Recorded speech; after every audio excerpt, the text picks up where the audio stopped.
8 أزواج، من الضأن 2 ومن المعز 2. قل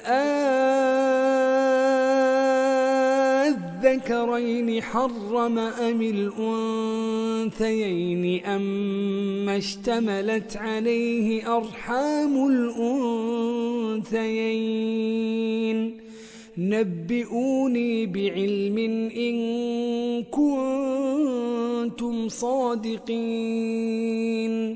خلق لكم 8 أصناف، من الضأن 2 ذكرا وأنثى، ومن المعز 2. قل أيها الرسول للمشركين: هل حرم الله تعالى الذكرين منهما لعلة الذكورة؟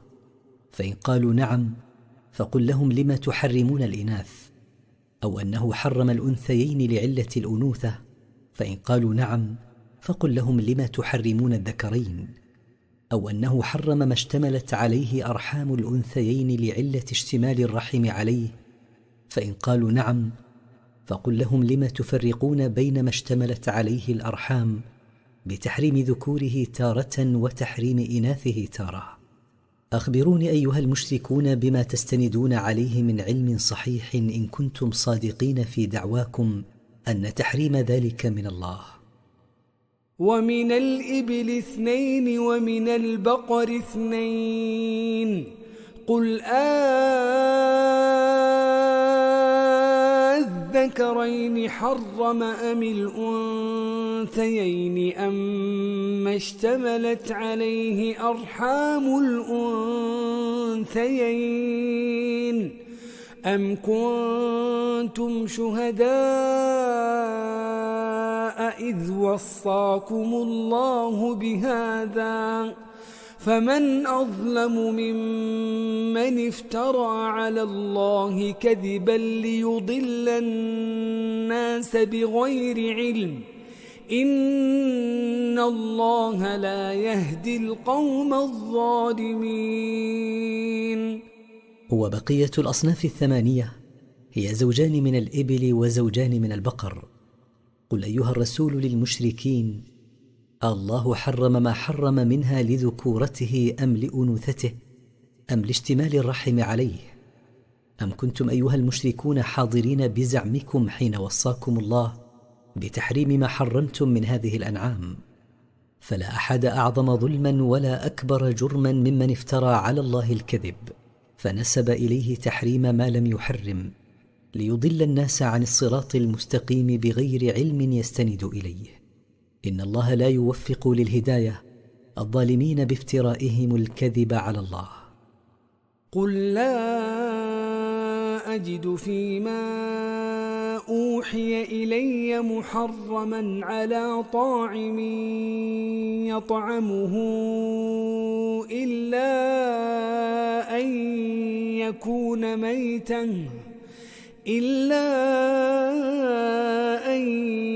يكون ميتة أو دما مسفوحا أو لحم خنزير فإنه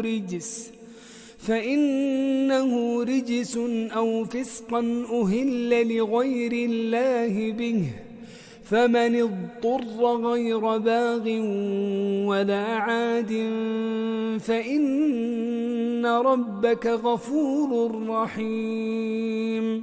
قل أيها الرسول: لا أجد فيما أوحاه الله إلي شيئا محرما إلا ما مات دون ذكاه، أو كان دما سائلا، أو كان لحم خنزير فإنه نجس حرام، أو كان مما ذبح على غير اسم الله كالمذبوح لأصنامهم، فمن ألجأته الضرورة إلى الأكل من هذه المحرمات لشدة الجوع غير طالب تلذذا بأكلها وغير متجاوز حد الضرورة فلا إثم عليه في ذلك.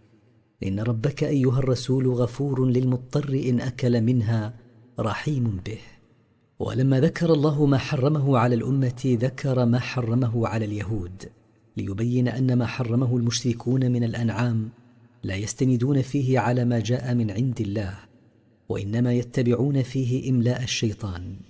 فقال: وعلى الذين هادوا حرمنا كل ذي ظفر ومن البقر والغنم حرمنا عليهم شحومهما إلا ما حملت ظهورهما أو الحوايا أو ما اختلط بعظم ذلك جزيناهم ببغيهم وإنا لصادقون. وحرمنا على اليهود ما لم تتفرق أصابعه كالإبل والنعام، وحرمنا عليهم شحوم البقر والغنم إلا ما علق بظهورهما أو ما حملته الأمعاء أو ما اختلط بعظم كالألية والجنب، وقد جازيناهم على ظلمهم بتحريم ذلك عليهم وإنا لصادقون في كل ما نخبر به. فإن كذبوك فقل ربكم ذو رحمة واسعة ولا يرد بأسه عن القوم المجرمين.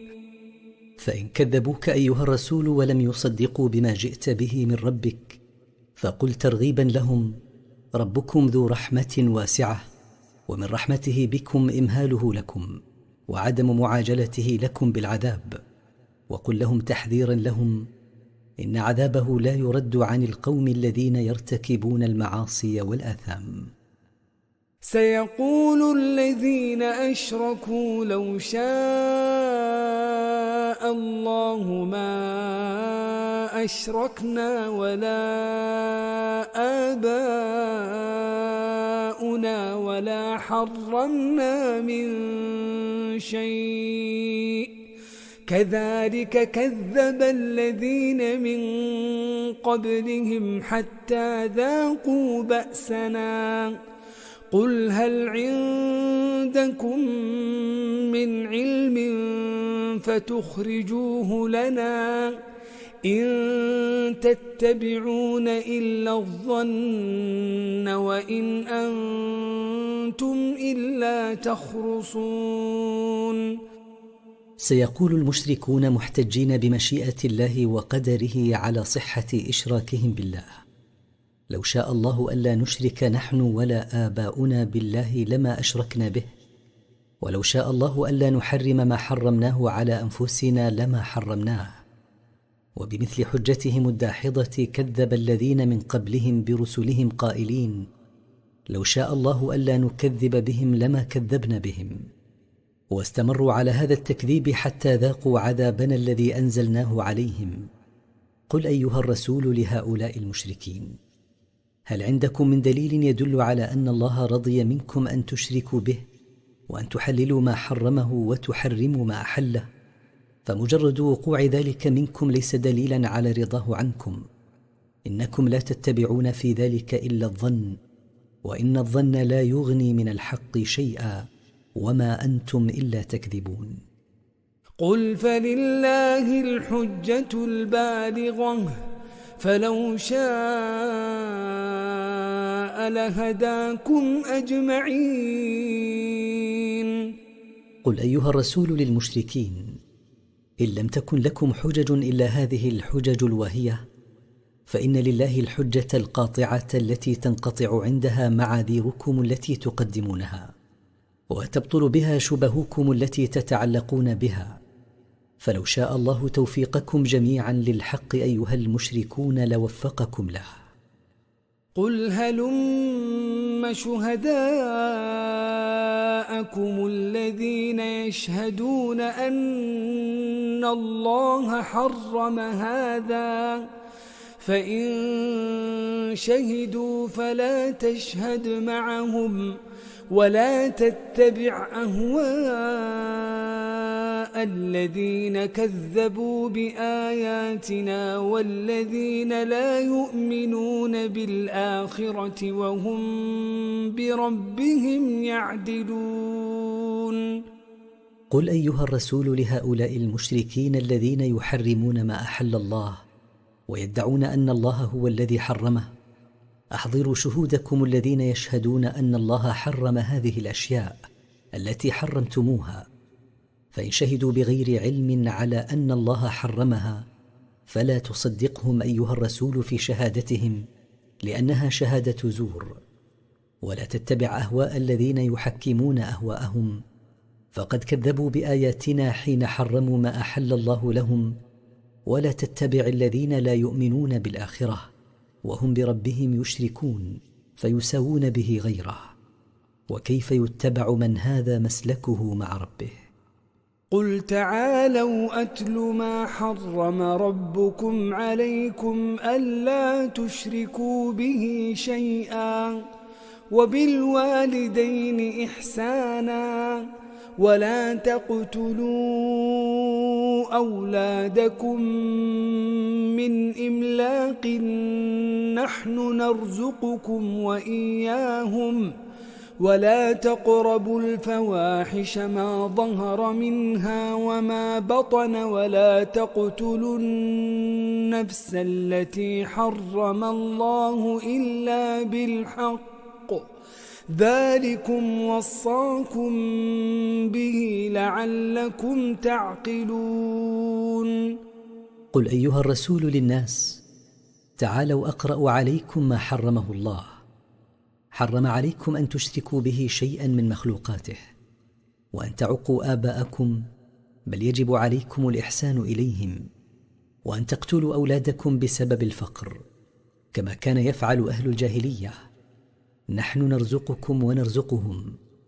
وحرم أن تقربوا الفواحش ما أعلن منها وما أسر به، وأن تقتلوا النفس التي حرم الله قتلها إلا بالحق، كالزنا بعد الإحصان والردة بعد الإسلام. ذلكم المذكور وصاكم به لعلكم تعقلون عن الله أوامره ونواهيه.